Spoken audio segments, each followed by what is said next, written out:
real conversations, and some hard truths. Gangs, drugs, and guns. Giving a voice to those willing to sacrifice. We have stories that need to be told. We have lessons that need to be taught.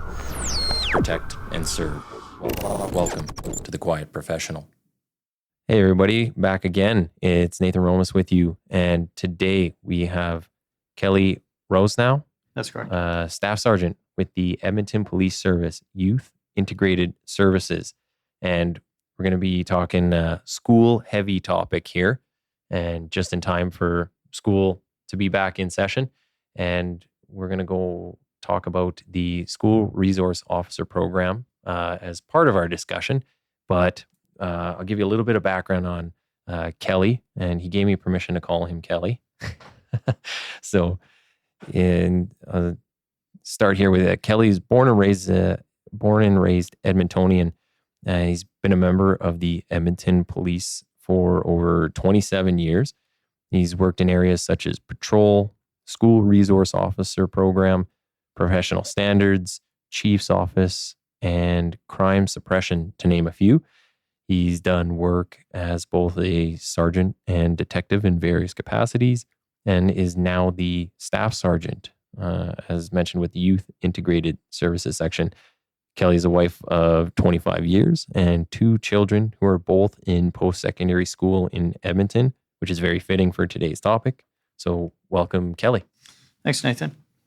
So let's start at the beginning, where we kind of start with most of the guests, and tell us about yourself and how you got to where you are today. Okay. Well, as you've already indicated, I've had a fairly varied career and opportunity to work in a number of areas.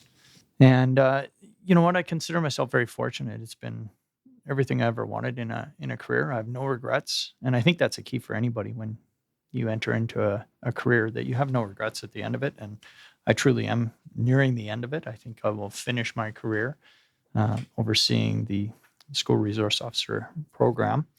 And so it's an interesting time. Mm-hmm. Promised my boss I would come back after 4 weeks vacation, and here I am. So didn't quite take the dive yet. So We'll see how that goes. But you know what? It's a real privilege to be back in youth policing. It is a passion that I didn't know I had when I first started. I was lucky enough to be an SRO just around the 3.5-year mark.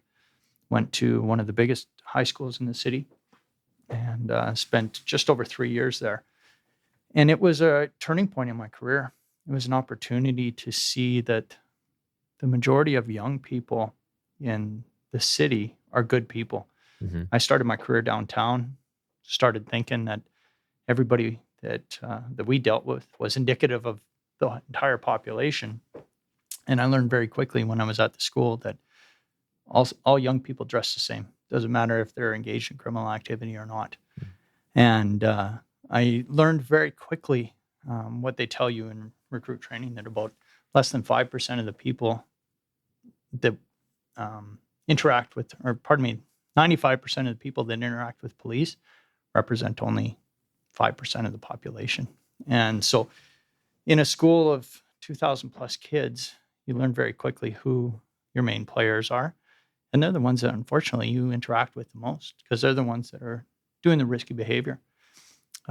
As I said, I spent 3 years there. I had aspirations to go into K9. So that limited my time there. And as my career went along, I turned around, I ended up getting promoted. Went to PSB, wasn't my choice, but fantastic experience in the sense I worked with some really great people. And I learned a lot about the rules that govern what we do and just how people can draw on allegations, their perceptions of things. And it was also refreshing to realize that the vast majority of our members do the right thing at the right time. And unfortunately, sometimes people don't see things the way they truly are. So that has benefited me my entire career since, both as a sergeant and as a staff sergeant, helping people understand that anybody can make an allegation against you. It's not the end of your career. Yeah. Right? It really has to be proven. Especially nowadays. People kind of come out of left and right fields and no matter what you say or do, there's people are making allegations. But is policing always something that you wanted to do Hmm. as a career, or how did you get that drive, or what made you apply? So I actually have a geology degree. So I grew up in Edmonton, as you indicated. Went to the U of A. I have a degree in specialization in geology. Um, was under the impression that this was something I wanted to do, and I did it for a year, so it's good. But I didn't like being away, potentially from my family for extended periods of time. I As a met geologist? as a geologist. So I was in well site or soft rock geology, so oil. Okay. And so, give you an idea what that looked like is you would get a call, you would have to go out to the well site. So now you're living in a trailer, sharing it with an engineer, which was fine, but you had the smaller end of the trailer, and you were basically cooking up core samples, trying to find where the oil was. And so it, you understand what your role is. The problem that I didn't like was that I could be called out today and I could be gone for 2 weeks, or I could be back in a day.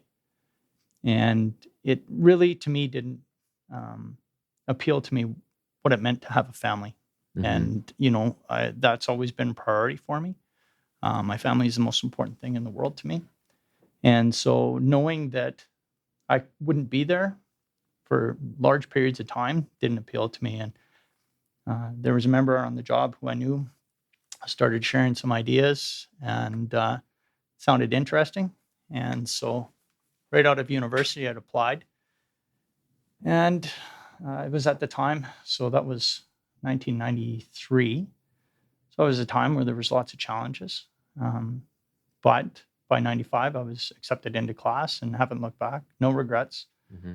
I had multiple people ask if I really wanted to do that because I was giving up a six-figure salary for, I think I started at $30,000 a year. So I said it wasn't about the money, it was about quality of life.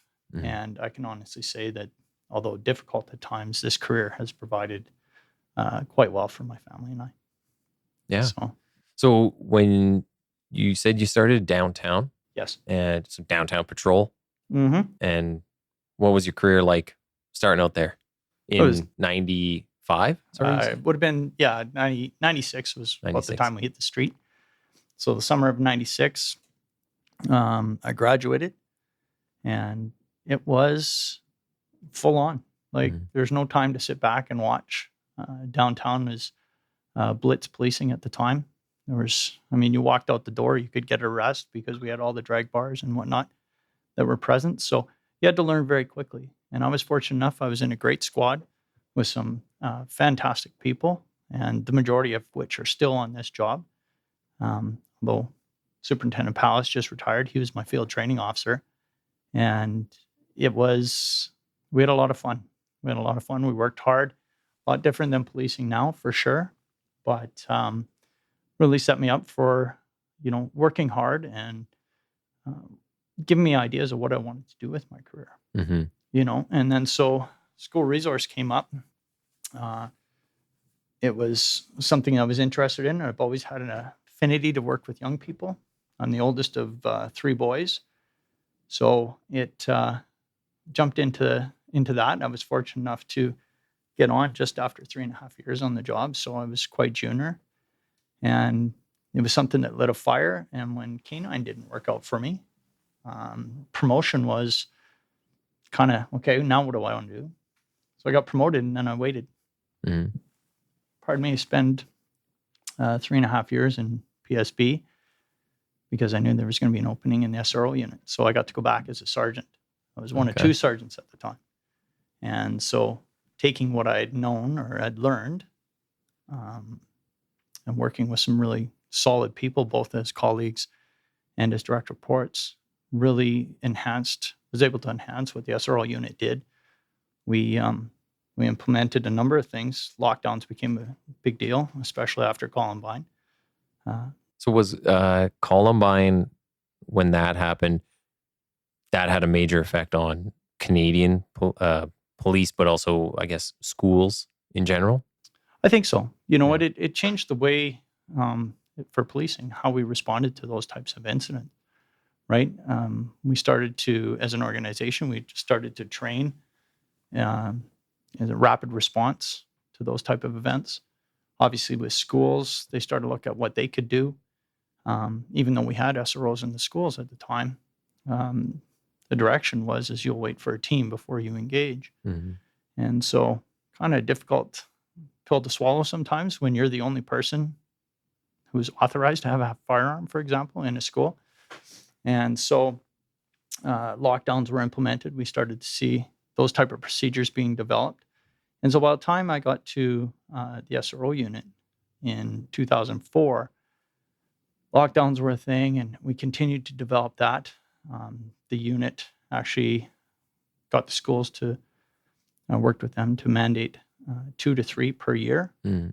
We all do fire drills, and the story is how many schools have actually burned to the ground, right? And so there was some resistance. There was resistance from students and staff who didn't think it was important, and understanding what happens south of the border. It doesn't always happen here, but it can. Mm-hmm. And so we worked with that. We had some members who were interested in a type of rapid response. And as police response transformed over the years, we actually trained a number of members to become instructors in single officer response. And 2 of those members went on to help with the training of the entire service. So a bunch of school cops end up being responsible for a change in direction within the whole organization. Mm-hmm.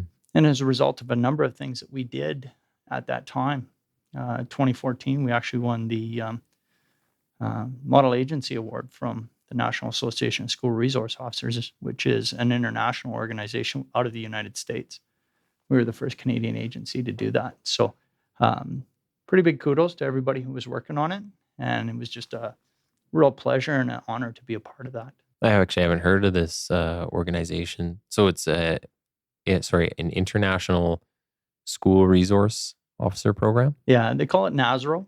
Okay. So National North American School Resource Officers Association.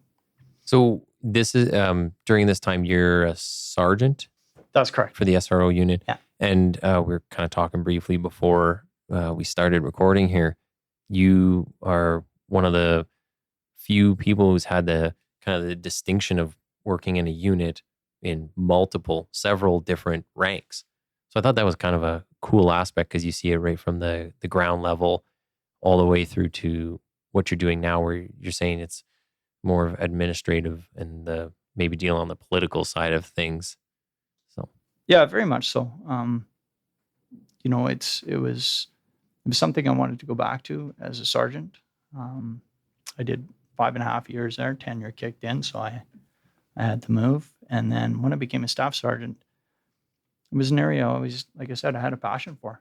And I think for those of the members out there that understand what it's like to have a passion in policing, you want to stay there. You want to continue to work well.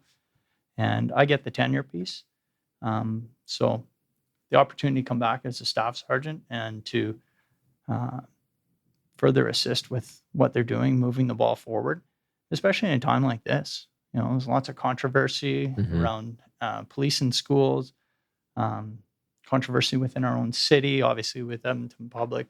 say the controversy with the existence of police altogether, which is surprising, but yeah, you're not wrong. Right. And so, the opportunity existed. The position was created out of Vision 2020. And, I wanted to come back. I was fortunate enough to be selected to come back. And it's an exciting time. We've seen the Catholic Board stand by our program. They've done some research on it. It shows that the perception is it's well received by students, staff, parents, the community at large. So that's good. And now we wait to see what the publics do. They canceled the program in 2020 due to a lot of public pressure. Their board of trustees didn't really show a lot of support for the partnership that had been in existence since 1979. Mm-hmm. And they chose to suspend the program pending research. And so that's where we sit right now. It's interesting that they would, it's been around since the 70s, and they would take the position of let's get rid of it while we try to study the program. In the meantime, we'll just have nothing, but it, didn't cause any harm or anything on the lead up to that decision. So it's just kind of interesting they would decide to get rid of it instead of just keeping it, do your study, and then if you're going to decide to get rid of it after, get rid of it. But is it true too that the Islamic Academy I don't know if they have their own school system, but the Islamic Academy on the north end of Edmonton, do they not have an SRO as well? Yes, they do. And so they would be considered a private school. Mm-hmm. But yeah, they are a very strong supporter of our program. And yes, they do have an SRO in there. So maybe let's talk about it now since we're already here, but then we'll kind of go back to talking about what exactly the SRO program is and what Sure. these officers do, because that would maybe be the start of it. But I find it, I was reading some of the reports on this SRO program, and I found it kind of funny how the Catholic system has it, the Islamic Academy has it, maybe groups that for one reason or another might be discriminated against are the ones who are supporting it, but the public school board is the one who chose to not support it. And I just thought that was very interesting how right off the bat, you kind of have something to distinguish you, a protected group on religion or ethnicity, and they're the ones who support it, but not the public school. So, yeah, you know what? I listened to some of the trustee meetings, and I considered, based on my experience, of saying something and getting in, but I don't think it was a forum for a police officer. My own personal opinion. There was very strong opinions being shared. There's very strong movement against the police. I don't understand or don't know what the thought process was for the Board of Trustees or the superintendent of Edmonton Public Schools. But I perceive there to be a lot of public pressure for them to do something. The Catholic School Division came out right away and said, we support the program. We'll do our own research and then decide from there. And the public school took a different approach. The unfortunate thing is that they did not have SROs. They did not have police presence in their schools for the better part of 2 years. Of course, COVID played a role in that as well. We don't need to go into that, the mess that created.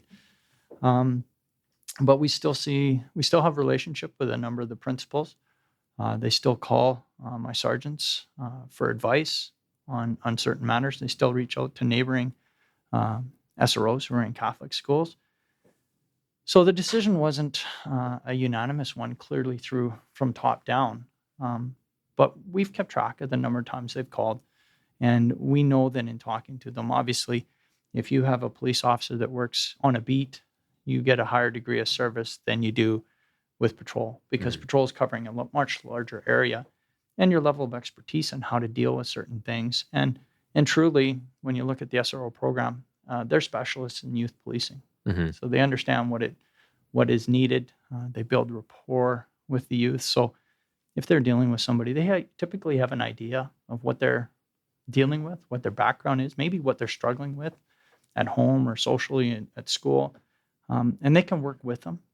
And you know what? You can look at some of the research that has come out where people are looking at one thing or another, but specifically charges, let's say, and how many charges. And I think they've used the term school to prison pipeline. Yes. Right. And we'll definitely get into that. Yeah. And you know what? I think what's missed in some of those presentations of information is they're only looking at one aspect. What is truly missed is the amount of proactive work, the amount of youth engagement that our members are doing on a daily basis to build that trust, that rapport, and that connection with all the youth, regardless of their ethnicity, the racial background, anything along those lines. And it goes a long way to speak to what we see in the research that was conducted by or sanctioned by the Catholic School Division. Very positive feedback overall. Are you going to please everybody? No. As we know throughout the city, there are people that don't like police, but we're still here. So with that being said, maybe we'll start kind of at the beginning of the SRO discussion. Can you tell us what is an SRO, and what is the program? What's the goal of the program? Okay. So the school resource officer is a uniformed police officer who works in a school or two schools presently. And their job is to work collaboratively with the school administration and the staff to provide a safe learning environment for the students, a place where they don't have to be overly concerned about incidents and things that are happening, and also to engage the young people. I think every person remembers their first interaction with a police officer, good or bad. And so if you can have a positive impact on somebody, which might just simply be a hello, that's huge. And when you look at some of our people who are newcomers to Canada and some of their experiences with police in their country of origin, they're not good experiences. So if they can see a police officer and all of a sudden be engaged in a non-confrontational way, perhaps a presentation in a classroom, perhaps a hello in the hallway, it sends a very different message than what they're used to. And we all know that young people are very social, whether it be social media or among their friends. It gets out very quickly what type of person that uniformed officer is.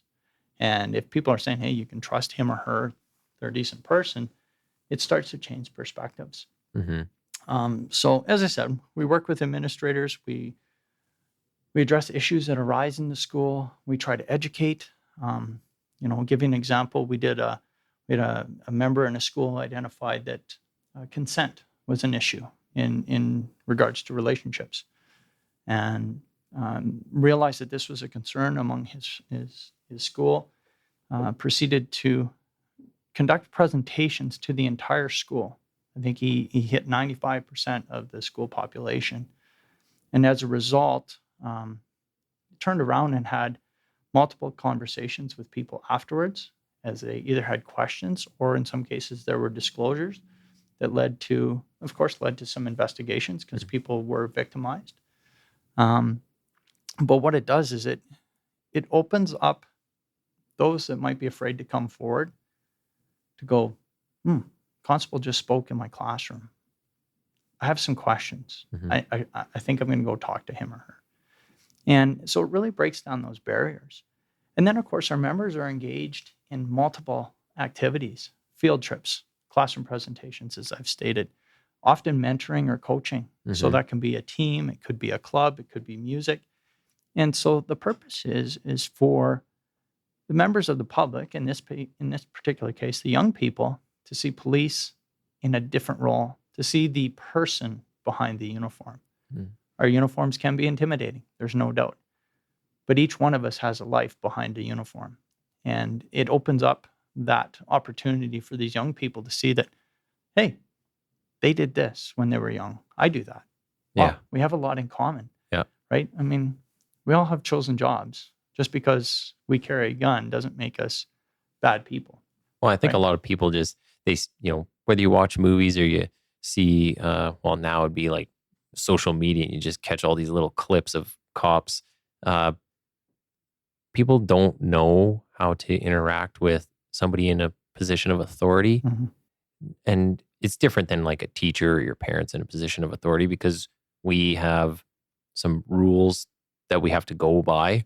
And yeah, I think it's good to have that face-to-face interaction. Like, I know so I'm on the gang suppression team, and we deal with everyone from street gangs to organized crime. But there are some young people in these groups. We've got 17-year-olds out pulling the trigger on people. We've got even younger than that selling drugs. And it's when you can have a good interaction with them, you can almost see it on the spot in their face. Like, they go, oh, wow. Like, I didn't expect that, and it's not just the man coming down and with the billy club, and it's not just the government coming down to crack down on you. It's like everybody's known people who've done bad things at some point. A lot of people have family members who've been involved in things that are bad, or criminality. So Yeah, I think the interactions are uh, probably the biggest thing that you get that immediate impression on somebody. It's very valuable Mhm. and lasting. Yeah. And you know what? When we interact with the youth and we get to know them, especially those that are in maybe at more risk in their behaviors, um, you know what? We have the ability to utilize our knowledge of the resources that are out there. And so we can work with the resources that are designed to assist young people in getting them off a pathway and perhaps getting them the assistance that they need, depending on what their needs are, because everybody's unique. Hmm. And maybe it's supports, maybe it's like big brothers, big sisters, maybe it's a after school program or something that assists them with some of that idle time. Because Yeah. in some cases they have idle time, and that's when they tend to get into trouble. You know what? The other thing is to use our position to assess what the kids need. Right? I mean, we wear many hats as police officers, and when you're in a school, if you can build that rapport, and our members do that very successfully, it provides the young people with an opportunity to have a conversation with somebody other than the school counselor, other than maybe their teacher. Um, maybe they don't want to have that conversation with their parents, and they're looking for some real life experience, information that each of the officers has gained, not only because they've lived certain things, Mhm. but more than likely they're not going to get too surprised in what they encounter because they're all experienced police officers. Well, and speaking on the life experience, and I've mentioned this on some previous podcasts, but uh, a lot of the time, by the time somebody deals with a police officer for something bad, whether it's criminal or whatever it might be, um, a lot of systems, a lot of levels of things in your life have failed you before you get to dealing with the police officer. So you have your own family structure, you've got the school, all these other people trying to instill values or good character into you. And then if the police officer, if you want the first interaction with them to be when they catch you doing something bad, um, you know, then yeah, expect that people are only going to see them in one light. So maybe getting to these kids ahead of time and saying like, hey, if you don't course correct, like, yeah, things are going to turn out real bad for you. Mhm. Um, so maybe having that come from a police officer is a benefit. I did have a gang reporter, Kim Boland. She was on here before, and she talked about having a program that maybe doesn't involve police, because they're seen in a certain light, um, but maybe having the gang members themselves, or people really involved in the criminal aspect of life, and having them in the school, to not like in the school, Yeah. but come in and do a presentation and say like, I was part of this and I was doing the things you're doing, or just a general group of kids. I thought that was pretty interesting. And I've seen, there's a gang sergeant from Vancouver who actually does a presentation with one of the guys he used to police, who was heavily involved in one of these organized crime groups. And they do actually a pretty good presentation together. I thought there was some merit to that, but I could see the need for a police officer to be there, and the interaction with the kids is a very valuable. So Yeah. Youth integrated services section, that's kind of basically the SROs and our community assertive uh, services teams, which are a team of members who deal with youth experiencing mental health or addiction issues. That's under my section. The youth services section, which is overseen by Michelle Filion, they're dealing with 180. So your mid-risk youth, your Y50, your mhm, high-risk youth. They're currently dealing with missing youth, and then you have Diversion First. And Diversion First is a program that's available to all members, but widely used by SROs, where you have a young person who might have committed a minor offense, can be criminal, can be provincial statute, and in conversation with them, hey, they might qualify for some life skills or whatever. And so they work with Big Brothers Big Sisters or the YMCA, and the success rate of the young people that go in there is fantastic. So Michelle's area deals with that, but they're also doing just that. They're looking at people who have a lived experience of criminal activity coming in and being mentors because they've changed their life around, right? They've seen, you know what, this is not a life that I think anybody would want. And so there's opportunity to do that both within aspects of our youth policing and our young people strategy, as well as through our community partners. So it is something that is being explored, and it has to be the right situation, has to be the right person, obviously. And so there's some work in that area already occurring. So maybe we'll get into some of the discussion that has come up around SROs and whether they have any business being in the schools or not. And one of the, I have here in front of me the executive summary from the Criminal Trial Lawyers Association and some of the evaluation that was done. So there was a study done by 3 different academics, and they came out with some, they weren't making decisions on whether this program is a benefit or not. They were just kind of gathering general input. This is a really dumbed down version of how I'm saying it, but a generalized input of how people viewed the program. And within that, I thought something you were just saying recently here was, there's a million different options that police have for engaging with these youth, whether it's sending them to other programs or not, before it even gets to the criminal aspect. But my view of how this summary was broken down by the Lawyers Association was they almost tend to make it sound like we first go to placing cuffs on somebody rather than, this dozen other options. And even just talking to the kids beforehand, there's so many other steps that come before the criminal aspect of things. So what's kind of your comments on that? 100%. And maybe the best way, story comes to mind.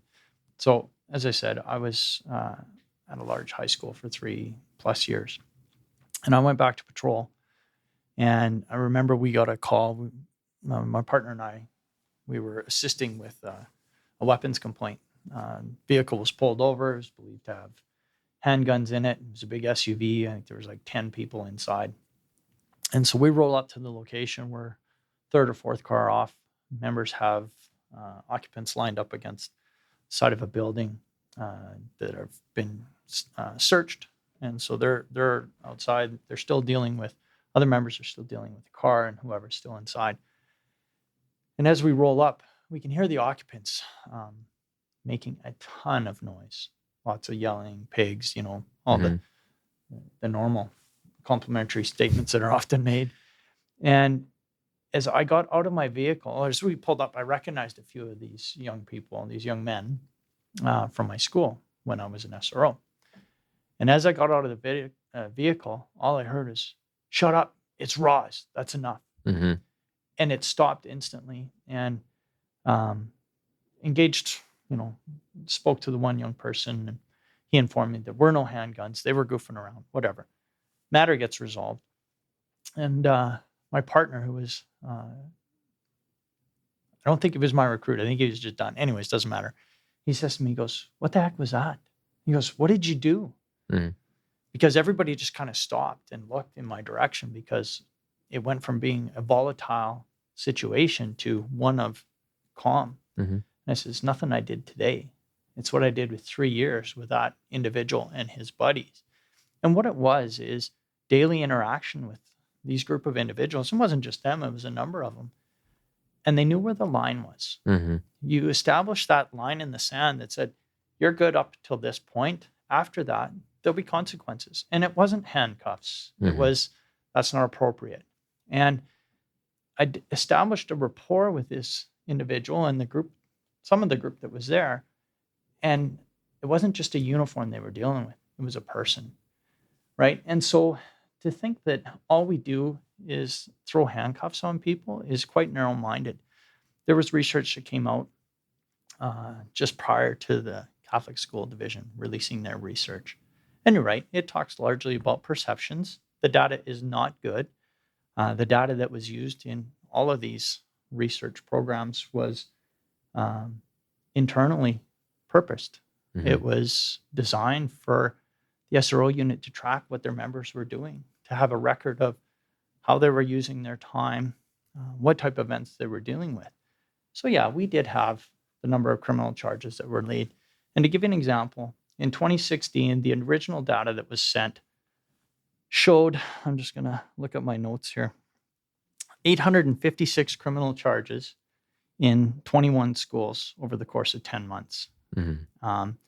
The person that had released this information reached out and said, "Is this accurate?" And we went back and looked through it. And what we had found is, at the time we were recording charges. So if you had, let's say you had somebody who assaulted somebody, that would be one charge, potentially. So let's say you arrested them for assault, Section 266 of the Criminal Code. And what we found is that some of our members had entered, instead of one, they entered 266. So they entered the charge section rather than the number of charges. And so what happens when we went back, we looked at our data, and when we identified it, we had to go through all 21 reports. Over the 10 months, we determined that there were 91 charges out of 2,257 occurrences for that year in 21 schools. So when you look at that, that's a very small number of charges that are laid. What we were hoping to do is provide better data moving forward. We're working on that right now. But we want to show that when something happens, we're not putting handcuffs on people. We're establishing a relationship with that person at some point, and maybe that's our first contact with them. But it's no different than even the use of force. Yes. And the stats around that.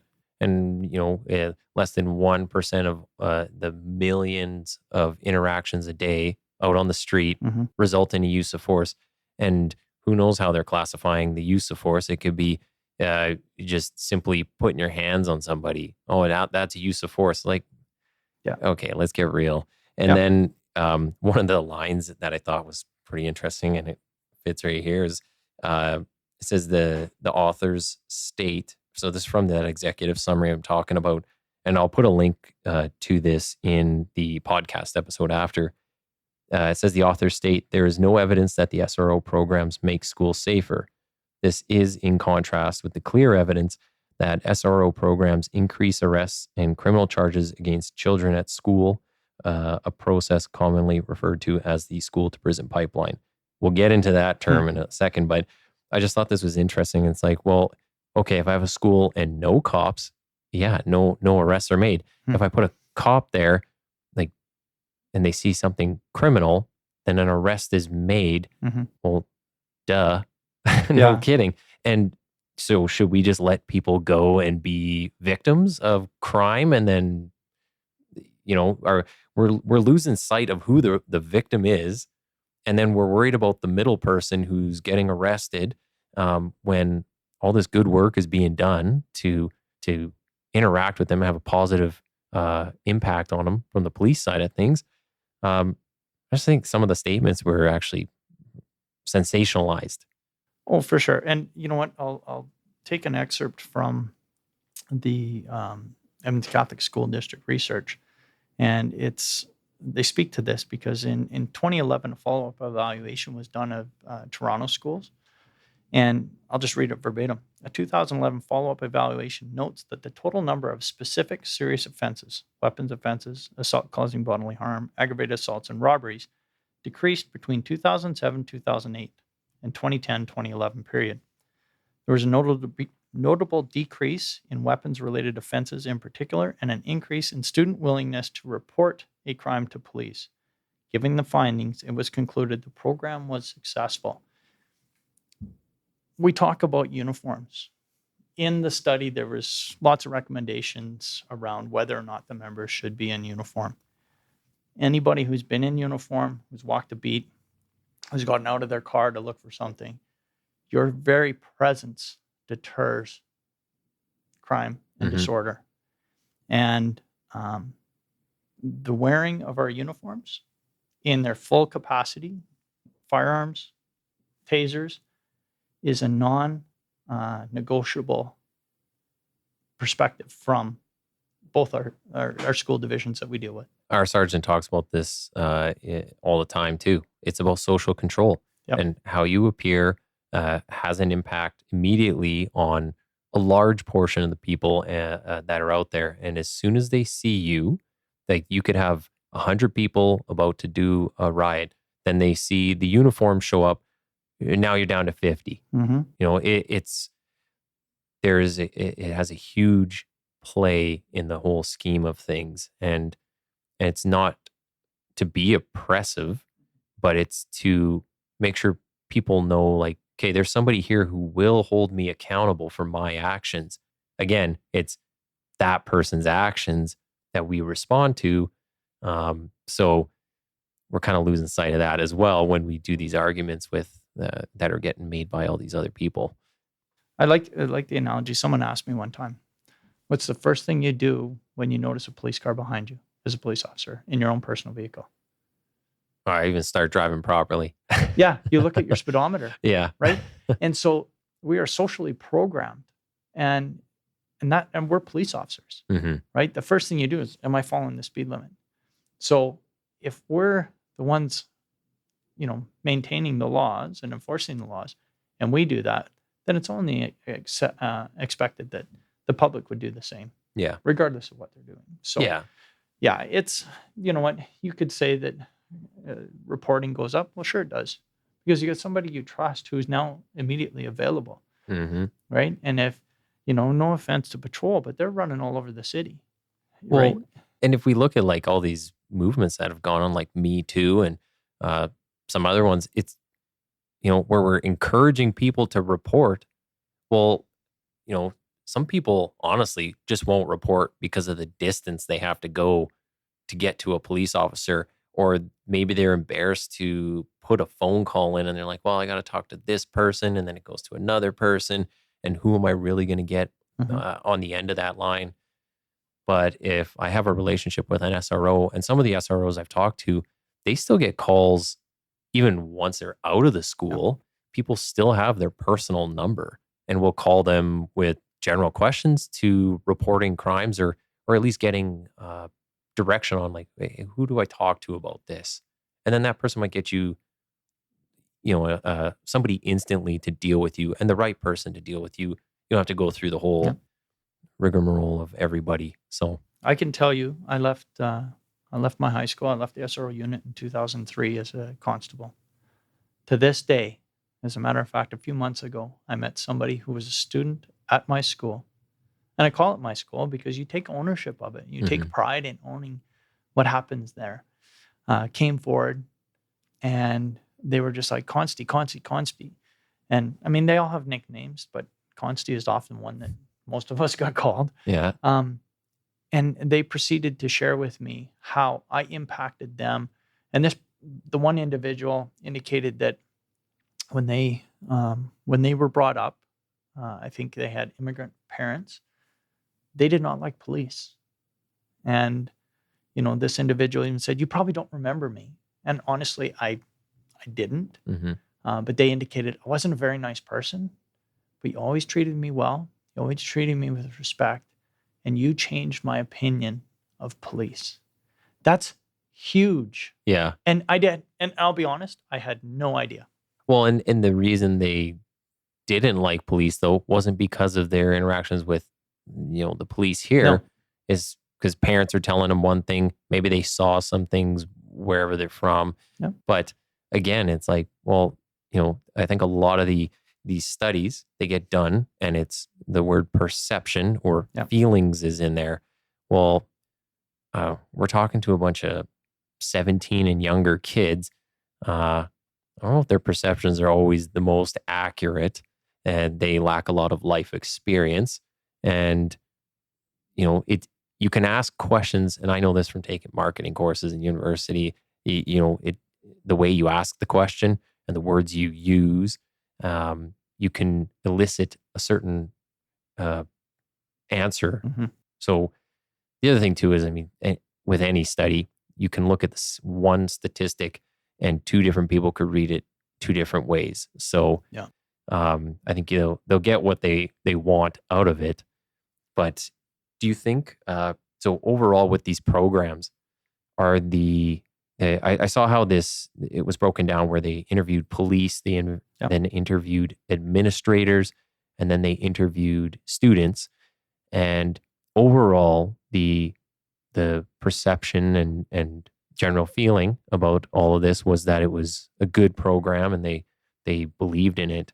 But what do you think, like the people who say they don't believe in it or don't like it, where are they coming from? Like, what's their perceptions? Have you ever interacted with these people and asked them why? I think, you know what, we're all entitled to our opinion. And you know what, let's be honest, some people have had a negative interaction with police. Mhm. And so as a result, they don't like police. I think the difference is that there's a lot of vocalization behind these groups. Just looking at the research, just read something. We hear that the perception was overly positive. And so you're right. It was administrators, staff, parents, students, and police that were interviewed. So they interviewed the respondents. There was 5,577 student respondents. Of that, 2.4%, 136 students said they had a negative interaction with an SRO. Here's what negative interactions are: concerns dismissed or downplayed by an SRO, harsh or aggressive language against the student, harsh or unfair punishment. The SRO is paying too much attention to popular students. So all perceptions, Mhm. no facts necessarily. Perhaps some lived experience for sure. Mhm. But when you look at, if I say a negative interaction, that is a Mhm. large field.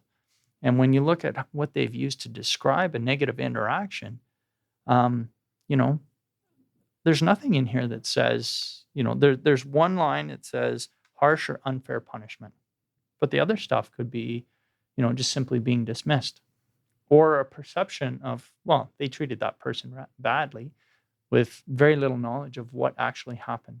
Well, and of the 136, if you think how many of those are a result of that person's behavior and whether or not you're super nice through and through, Mhm. they're still going to say something bad about you because you held them accountable. Yep. So, how many of the 136 are really a person who didn't do something wrong, didn't deserve what happened, didn't deserve the punishment or outcome that was levied against them?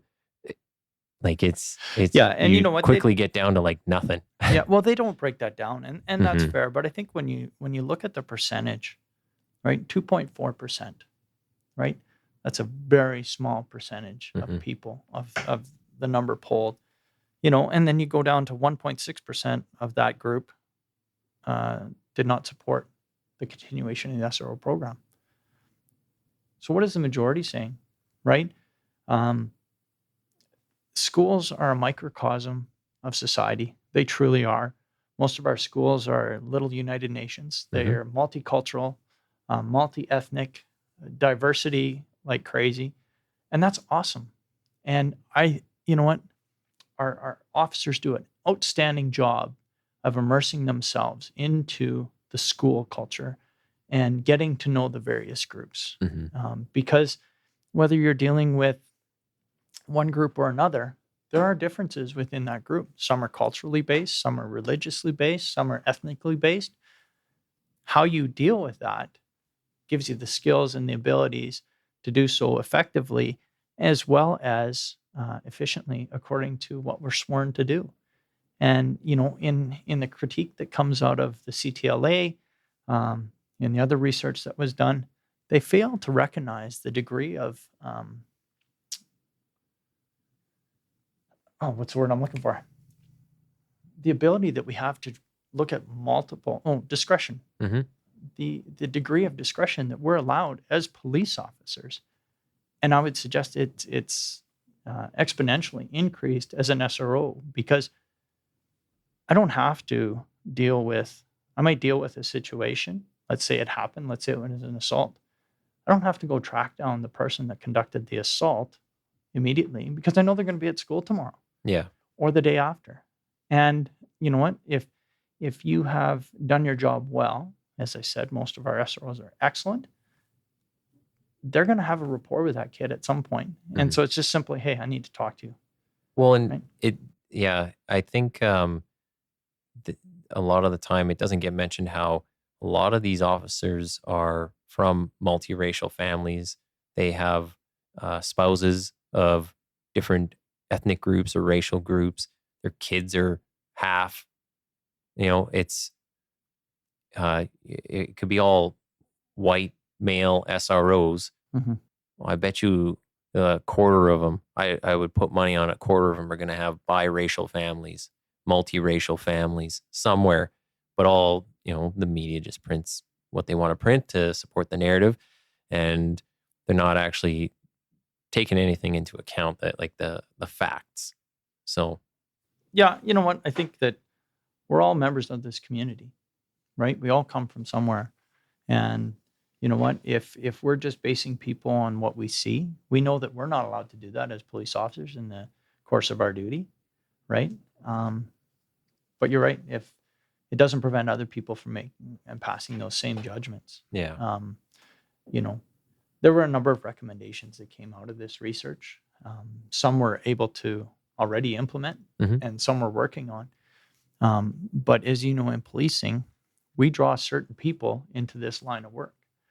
And I know that there've been lots of comments around we need to increase diversity. I think that's great. I welcome anybody, right, from any background, as if they want to go into policing. I think Mhm. that's fantastic. But you can't fault the selection of SROs, for example, if they say, well, we need to have, half need to be of, people of color Mhm. or whatever. You're drawn to policing first, and then you're drawn to what you want to do in that policing career. Yeah. Um, We can't just put No. people in there. no, and it's an argument that I think, you know what, we don't need to get into it, but you want the best people, regardless of their color, their ethnicity, their culture, their religious beliefs. You just want the best people in there who are going to do a fantastic job. Well, and one of the things I think that was consistent throughout the executive summary was uh, the even on the police side of things was that if a person isn't a fit at a school or whatever the group may be, and get them out of there and get the right person in there. And I don't think that's ever been a question, at least on the policing side of things. No matter what unit you work in, you want a person there that wants to be there, uh, and then that will work good with the people. So, uh, yeah, I don't think that's ever been a question. So, Yeah, it's an interesting point, and it's one of the recommendations, and it's not one that's new, mhm. right? We work, we have a very unique relationship with the school partners that we work with. We are the only SRO organization, I think, in North America that has a cost sharing 50-50 essentially over that 10-month period Mhm. for that officer. And so, yeah, you would expect that the school board would have a say. Mhm. Now, the interesting thing is that we live in the province of Alberta, and the Alberta labor laws dictate how you are able to remove somebody or when and what that looks like. But we have to pay attention to that. And you know what? We are looking at increased communication with our school partners. So this is the principals, and it all comes down to documentation, both good and bad. If somebody is not working out well, then I would hope, and we're going to be sharing that with the principals, is that please get a hold of the sergeants, document what's going on so that we can address it. Maybe the officer doesn't know, hey, I didn't realize that was coming across that way. Or maybe somebody's not well placed, and that's okay. We have a lot of diversity in what we can do in Mhm. policing. And if you're not cut out for it, whatever that may be, that's okay. Mhm. It's not the end of your career. You can go elsewhere. And so, yeah, we look for that feedback from the schools. We'll be reminding them of it. And this research and the recommendation specifically on communication of the right fit, um, yeah, moving forward, once they're selected, for sure, we want that feedback. But we also have, when we do our selection process, during the interview process, we have principals in that interview process because the questions are geared around what does that person bring to the table that fits with that partnership. Mm-hmm. Working in a school, working along your education partners, understanding your authority and their authority, and the level of communication that you're aware of at that point. And so they are a big part of the selection process Mm-hmm. and the scoring of the applicants. So the communication piece is there. We always have the opportunity to improve. And you know what? I think the research conducted by the criminologists really shows and highlights some of the things that we can work on. Some we knew, some are new, and that's okay. Yeah. So one of the last things I want to make sure we get to is the terminology of the school to prison pipeline. And I think it's a great headline. Mhm. It's a real sensational. So obviously, I think we've covered a lot of the ideas that might go into that. But can you kind of discuss do you know where that came from, or was there like a specific incident that led to that being used, or is that just the media or the lawyers saying, because some of the kids have been arrested for criminal stuff that now we've put them on this trajectory for a life of crime, and kind of there's no turning back, and we did that to Mhm. them. I don't know where it originated from. I Mm. know what the perception is that by having police in schools, and we touched on it earlier, someone commits offense, immediately handcuffed, and they go off to court. We know that isn't the case. Mm-hmm. That's just not the case when you deal with youth, period, in the criminal justice system. It's unfortunate that was coined. I was actually disappointed to see it actually used in the Catholic School Division's research. It was mentioned in there, but it's a perception because when you look at, like I said, what we had in 2016 in some of our data, right? We had 856 criminal investigations, only 10% resulted in charges. Mm-hmm. And of those charges, not all of them went to court. Mm-hmm. So we have a number of diversionary programs that we utilize. So we have Diversion First, which I kind of touched on earlier, but we have Payoff, which is police-assisted youth-oriented formative fitness. Jeez. Yeah, Who it's a came up with handful. that long acronym? Former SRO. Yeah. But what it is people who engage in activities that are an offense. Maybe it's a minor criminal offense. Maybe it's parking tickets, speeding tickets, stunting, whatever. Mm-hmm. Young people being young people. An opportunity for them to understand the consequences of their actions, but also to work it off. And so essentially it's boot camp. And so part of the requirement is if you're willing to do this, you're going to show up for whatever number of days that's prescribed by the SRO, and you're going to work out with the SRO. Huge success story. Constable Jason Lefebvre developed this way back when he was an SRO. And I remember as a sergeant, I think it was CBC did a story, and he had a young person that he dealt with for an offense. And this young person went into the Payoff program, came from a difficult background. Mom was doing her best to support her son and herself. I think there was only two of them, doesn't matter. He completed it, and then he completed the rest of the year in the Payoff program. He maintained it. He changed his life trajectory. Mm-hmm. And so it was a highlight that was a success story that was highlighted. And so, not every offense turns into a charge. Yeah. Right.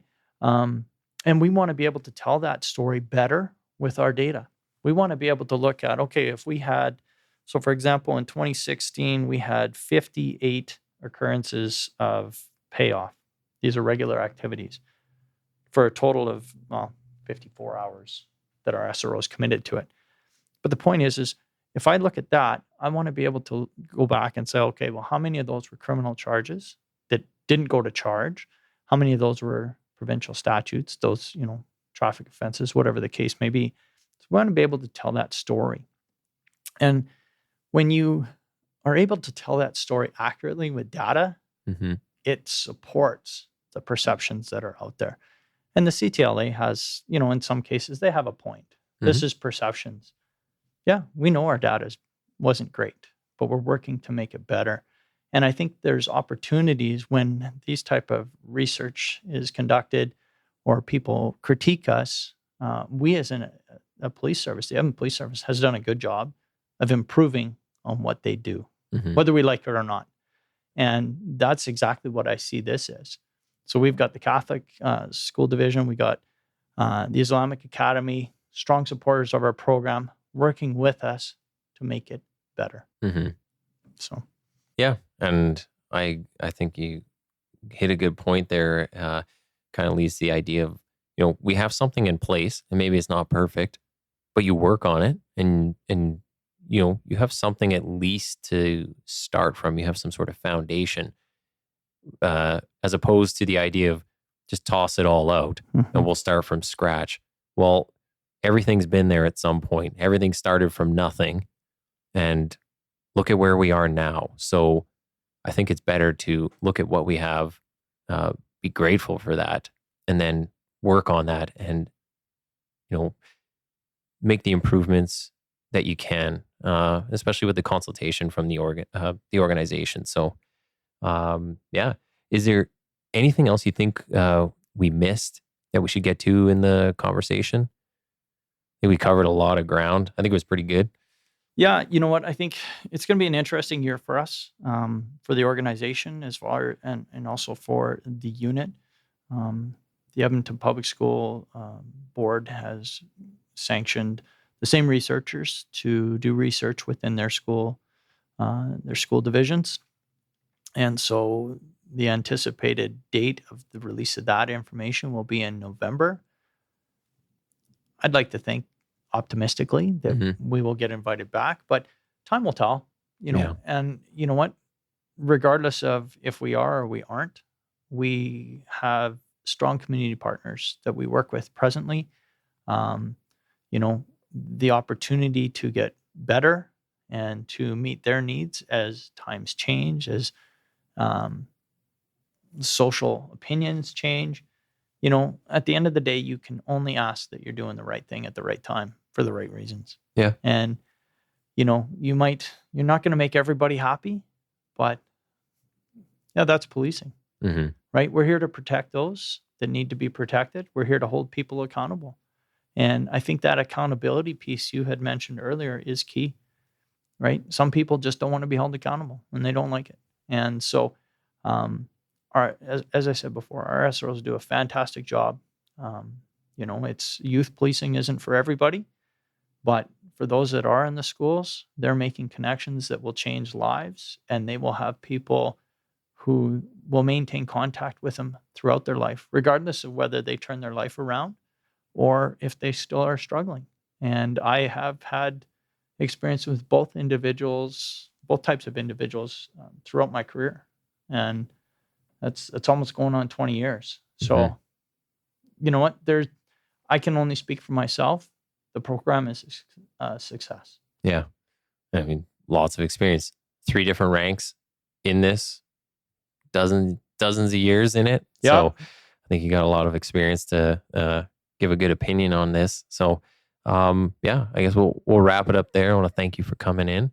And maybe in November, once this next report comes out and we see the response to it, we might end up having you back in. Sounds good. So, all right, I'll stop the recording. But yeah, thank you. Thanks, Nathan.